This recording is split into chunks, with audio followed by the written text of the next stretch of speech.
You're listening to Skeptoid. I'm Brian Dunning from Skeptoid.com. Chocolate myths. Welcome to the show that separates fact from fiction, science from pseudoscience, real history from fake history, and helps us all make better life decisions by knowing what's real and what's not. I want to welcome all of you today for coming here to Skeptoid, which you did because you know that May 15th is National Chocolate Chip Day, which is totally a real holiday and totally not made up by the chocolate companies. The day is in honor of Ruth Wakefield of Massachusetts, who, in 1937, added chunks of Nestle chocolate to a batch of cookies.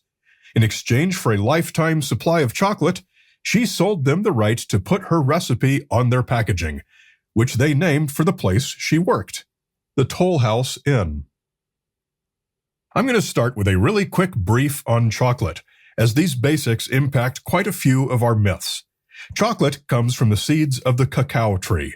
According to DNA studies, this tree originates around Ecuador and grows natively from southern Mexico to the Amazon basin. They were originally cultivated by humans in Peru and Ecuador, producing the modern Nacional cocoa bean, originally the dominant variety in the world, but today the market is dominated by various hybrids, which are all very similar. Mesoamerican cultures have been using the cacao tree as a food source for more than 5,000 years, and it was introduced to Europe as a beverage in the 16th century. The seeds are fermented, dried, roasted, and ground to form cocoa mass, which is the basic product that you can then do different things with to make various chocolate products. Okay, got it? Great.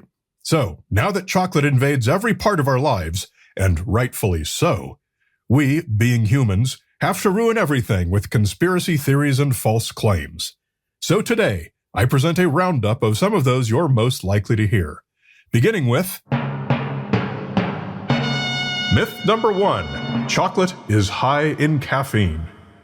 The caffeine comes from the brown cocoa solids in the cocoa bean, so the darker your chocolate, the more caffeine it contains. White chocolate contains none. Compared to coffee, chocolate has much less. A standard Hershey's bar gives you 9 milligrams of caffeine. The average cup of brewed coffee gives you 10 times that amount. Myth number 2, chocolate causes acne. We still don't have a very clear answer on this. Findings of studies have gone both ways. However, all of these studies have been very small, so none of them can be considered definitive.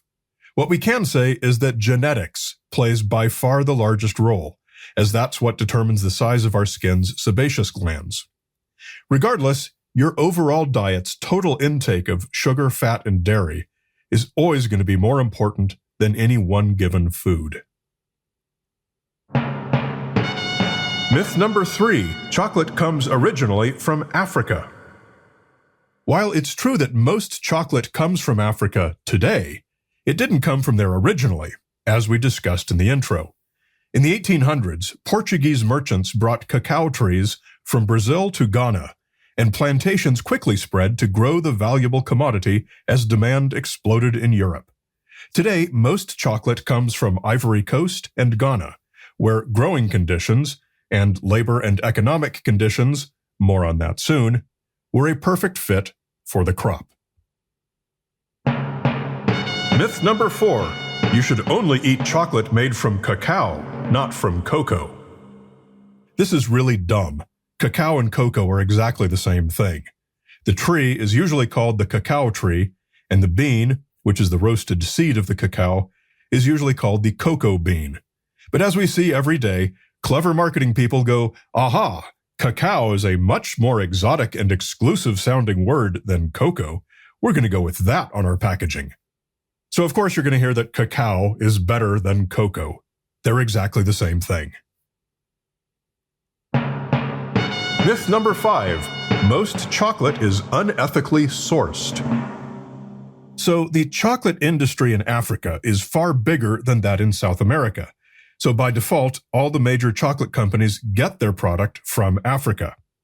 Child labor is a much bigger problem in Africa than it is in South America. But the major companies are those that face the most scrutiny and employ supply chain auditing firms to ensure that their product is ethically sourced. Usually the biggest African suppliers have the fewest labor violations, but there are many more smaller producers than bigger ones. Bottom line is it's complicated and nearly impossible to enforce or even to investigate. I'm calling this one a myth because there's really no broad brush with which you can accurately paint an answer to this question. Myth number 6. White chocolate isn't real chocolate.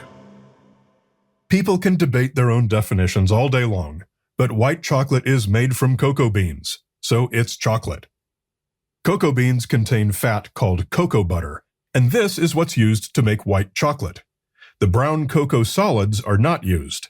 In the United States, white chocolate can be called that so long as it's at least 20% cocoa butter and 14% milk solids. Myth number 7. Chocolate will kill your dog. Chocolate actually can kill your dog, but I'm still classifying this as a myth because it takes a lot of chocolate before your dog's life is in danger. Deaths are rare. Chocolate contains caffeine and theobromine, both of which can cause arrhythmia, seizures, and hyperthermia. Symptoms to look out for include vomiting and tremors, plus other symptoms that are not so obvious. If your dog doesn't display those, he's probably just fine. Toxicity depends on the dose, which depends on the size of your dog and the amount and type of chocolate. Myth number 8. Chocolate will give you cavities. Chocolate is high in sugar, so it contributes to cavities no more than any other food with that much sugar. However, sticky ingredients like nougat or caramel can get stuck in your teeth, giving them longer to feed the bacteria. Dark chocolate has less sugar, so is less harmful to teeth. Myth number 9. Chocolate is fattening.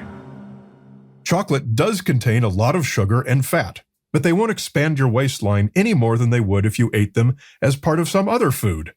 Chocolate makes you fat in exactly the same way grapes and avocados do. Myth number 10. Chocolate gives you energy. Definitely true. Chocolate is loaded with sugar, fat, caffeine, and theobromine, so it's a great snack before working out or playing sports. However, there's nothing special about chocolate that you wouldn't get from any other food containing those same nutrients. Myth number 11. Chocolate is good for heart health. Don't turn to chocolate for heart health. Some people point out that darker chocolates are high in a flavonoid called flavanols that are associated with a lower risk of heart disease. However, it's not enough to have any noticeable health effect, even if you ate massive amounts of chocolate. Myth number 12. Chocolate has no nutritional value. Everything in chocolate has nutritional value. You need sugar. You need fat. Chocolate also has lots of essential minerals. We can't say it often enough. Every food can be part of a healthy diet or of an unhealthy diet. The only thing that matters is that your diet generally doesn't overindulge in too much of anything. Myth number 13. Chocolate raises your cholesterol. Just eating more chocolate is unlikely to have any effect on your cholesterol. But what we've found is that replacing about 270 of your discretionary daily calories a day with a combination of almonds, dark chocolate, and cocoa powder resulted in a significant reduction in LDL, the bad cholesterol. By themselves, only almonds had a similar effect. So again, don't turn to chocolate for heart health. Myth number 14. Chocolate is addictive. It kind of is, actually. Studies have found that specific foods, including chocolate, can trigger the brain's reward system, causing compulsive urges. The Yale Food Addiction Scale has found that chocolate is second only to pizza as being rated as most problematic by people with food addictions. Also ranking up there, ice cream, French fries, and chips. Myth number 15. Diabetics can't eat chocolate. Yes, they can, but like with all foods, diabetics need to pay closer attention to how much and how often they eat chocolate. Simply eat it in moderation, and not too often. Avoid white chocolate, and stick to darker when you do eat it. Darker chocolate with a higher cocoa content, say 70% or more, may improve insulin sensitivity. Myth number 16, white chocolate is healthier than milk chocolate. This is definitely not true. White chocolate is basically just chocolate without the good stuff. Those cocoa solids are where all the flavonols and antioxidants are. White chocolate is just a lot of fat and sugar. Now, fat and sugar are indeed nutrients, so if you eat it as part of your normal daily intake of those things, it's a perfectly fine part of your diet. Myth number 17, dark chocolate is healthier than milk chocolate. Not really. Yes, dark chocolate has more of those flavonols and antioxidants, just not enough to make any meaningful difference. Milk chocolate, on the other hand, has more milk solids containing calcium, protein, vitamins, potassium, and more, but also not enough to make any meaningful difference. Look, no chocolate is a magical superfood. Pick the kind you like the best and enjoy it in moderation. Myth number 18, there is no chocolate Brian won't eat. It turns out this myth is false. There is indeed a chocolate Brian won't eat. When I was a kid, someone gave us these gold foil-wrapped chocolate coins, probably for Easter. I don't know if they were mostly just wax, or if they'd gone bad, or were just incredibly cheaply made, but to this day I can't stand the thought of eating chocolate coins that come in foil wrappers. They were disgusting. Call me crazy, I can still taste them. So, now you know all there is to know about chocolate myths. Some are true, some are false, but most aren't enough so that it makes any real difference. Enjoy your chocolate. Don't eat too much of it, like I do, and be sure to do what I say and not what I do. We continue with a topic we've only now just breached, wax in chocolate, in the ad-free and extended premium feed. To access it, become a supporter at skeptoid.com/go-premium.